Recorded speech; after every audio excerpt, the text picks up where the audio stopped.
As-salamu alaykum. Welcome to part 3, which is structuring your Ramadan for maximum benefit. Now, this is going to be absolutely amazing because we want to set up a nice balanced Ramadan routine. We want to get as close to the ideal as possible while still having realistic standard that we can maintain even on our difficult day. So there's a such thing as the ideal day in Ramadan, which I actually wrote out a whole section on this. So I'm going to read off the ultimate Ramadan routine. I'm not telling you this is what you need to do. I just want to tell you what the ideal standard is so you can scale back from it and figure out how close can you get to this that's realistic for you. So the ultimate Ramadan ibadah routine is when you wake up before Fajr prayer, you pray Tahajjud and Qiyam al-Layl. Then you have suhoor and preferably delay it until the latest part of the night. I got this from Islam Q&A. Perform wudu at home, go to the masjid before the adhan for Fajr prayer, pray 2 rakats. When you enter the masjid, make dua, read Quran and do dhikr until the call to prayer. Repeat after the muezzin and say the prescribed dua after adhan. Pray the regular sunnah of Fajr. Continue with your dua and Quran reading until the iqamah. After Fajr prayer, stay in the masjid for dhikr and Quran reading post Fajr if possible. And then once the sun has fully risen, pray the 2 rakat of duha prayer and you'll get the reward of Hajj and Umrah complete. Before Dhuhr, prepare for Dhuhr prayer in advance. Perform 4 rakat sunnah before Dhuhr at the masjid. Engage in Quran reading until the iqamah. After Dhuhr, complete the Dhuhr prayer in congregation. Perform 2 rakat sunnah after Dhuhr. Then in the afternoon, rest if time allows before Asr to strengthen for worship and work. And again, I'm telling you ideal structure. You might be sitting here like, dude, I have a 9 to 5, I gotta work. No problem, I understand. Dude, I got 4 kids, I gotta work, or I gotta take care of the kids. No problem. I'm just telling you what the ideal is so you can say, okay, cool. That's realistic for me, I'll do it. That's not realistic for me, I won't do it. And I encourage you to take notes. Feel free to scroll back to the beginning of this video and rewatch it so you can really in-depth understand all of it. So rest if time allows before Asr to strengthen for worship and work. Avoid sleeping if it risks missing Asr prayer. Engage in useful activities if there's a gap before Asr. And then obviously pray Asr in congregation. Now, before Maghrib, prepare for breaking the fast. Engage in beneficial activities such as Quran reading and making dua.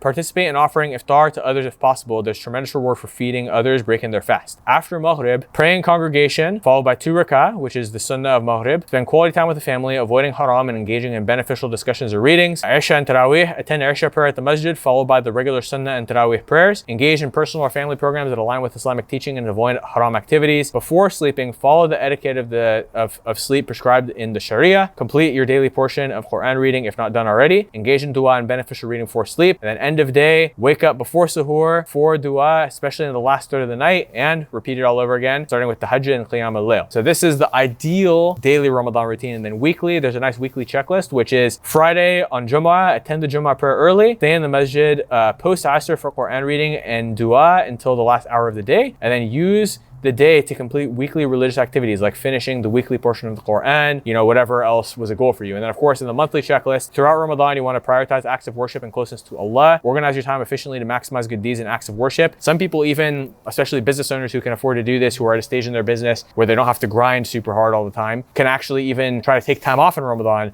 Or if you have like paid vacation time at your work, if you're an employee, you can actually take some time off, especially in the last 10 nights of Ramadan. So these are good things you can do. But plan and prepare for the month in advance to avoid distractions, as we talked about previously. Engage deeply with the Quran through reading, memorization, understanding its meanings. I have heard that there were, I think, some scholars at some point, or maybe one famous scholar, I can't remember exactly who it was, who would actually, he would just prioritize reading the Quran as much and as often as possible. Because remember, each letter in the Quran that you read or recite, you get 10 good deeds for it. So, you can stack crazy amounts of good deeds because it's also times 70 in Ramadan. And in the last 10 days, strive for itikaf in the masjid, seeking Laylatul Qadr, increase in night worship, Quran reading, dhikr and dua, prepare during the day to maximize worship at night. And guys, I always tell you guys to get enough sleep and the body has a right on you per authentic hadith. But in the last 10 nights of Ramadan, go all out, burn it to the ground, go hard. And even after the 27th, which we don't know if it's for sure Laylatul Qadr, as likely as it is, but we don't know for sure, keep going hard. Everybody loses motivation. The masjid becomes empty after the 27th. No, keep going hard because the 29th could still be it. Even possibly the 28th, some scholars would say. So prepare during the day to maximize worship at night. And general notes, remember that continuous small deeds are actually very beloved to Allah. So for instance, let's say you're very poor right now. Let's say you're even in debt, but you still want to give,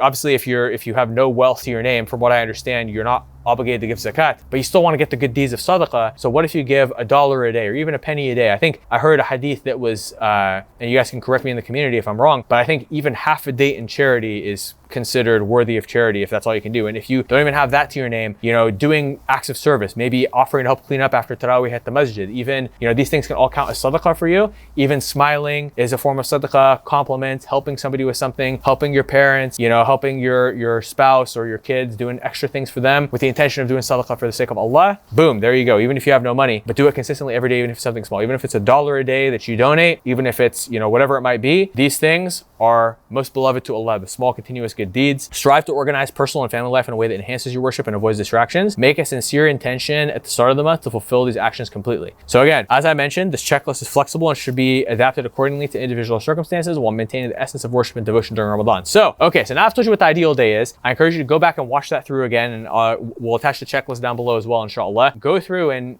write down what is realistic for you and what isn't, and then do the things that are realistic. So some of you might be like, hey, you know what? I could just make it to Fajr and Isha. And you know what? If you make it to Isha and Fajr, you get the reward of praying the whole night. If you make it to Isha, you get the reward of half the night. And if you make it to Isha and Fajr, you get the reward of praying the whole night. Maybe you got, you know, 8 hours a week work and you're in debt and you're trying to grind and you got 5 kids to provide for. I get it. If you just do those things, Allah knows if sincerely that was all you could do. And likewise, if you're in an amazing place where you can literally live at the masjid for the entire month of Ramadan and pray all 5 salah and literally be in constant worship and read the Quran 10 times during Ramadan, and there you go, right? Maybe you have 6 kids and you're a single mom, but you know what? You're still doing sadaqah by taking care of them, by, you know, praying with your kids, etc. Maybe you're even able to take them to the masjid. You know, whatever realistic for you, you got to do what you got to do, okay? But Allah knows what is sincerely your best, so be sincere about your best and know that Allah knows truly what is your best. So try to meet that standard just between you and Him, right? It's not for anybody else, but for Allah. Now, of course, we want to be balanced. We don't want to burn out. So some people might be a little overzealous, like, okay, this month, even though in past Ramadans I was able to meet this standard, I'm going to go and 10x that, which I like that. And if it's realistic for you, you can. Like, there are plenty of people who never prayed Tarawih at the masjid, and then all of a sudden one Ramadan, they were able to pray all 30 the first time that they tried. Great, amazing, or all 29 or 30. So if that's realistic for you, do it, but also pace yourself. And if you find yourself getting burnt out, you know, make sure that I don't want to say leave some in the tank for the last 10 nights, because that could also become an excuse, but make sure that, and I've had Ramadans where I like burnt out by mid-month and I had to like lay low, take it easy for the middle, but then I came back to the last 10 nights. And honestly, it's better if you maintain the habit for the whole of Ramadan, because then you never have to like build your momentum back up. But you know, we can all learn from our mistakes, and even if you don't have the most perfect Ramadan, don't let shaitan, obviously shaitan's locked up during Ramadan, but don't let your nafs delude you into laziness. Rather, keep striving, keep pushing forward, bring your best every day. It's kind of like, you know, a world champion sprinter going for the gold medal in the Olympics. Even if there's somebody who's slightly ahead of you or falling behind, still finish as strong as you can, because 3rd place in the Olympics is still amazing, and next time you can get 2nd place, and the next time you can get 1st place. So always improve, okay? Now, in the next section, we're gonna, obviously we talked about some of the suhoor and iftar. In the next section, we're gonna start going into like the actual, you know, sunnah fast and how to actually eat at suhoor and have energy all day long, you know, hydration practices that prevent fatigue and hunger, and obviously getting a nourishing iftar in that replenishes your energy and reserves, prevents bloating, and maximizes stable energy for your ibadah at night.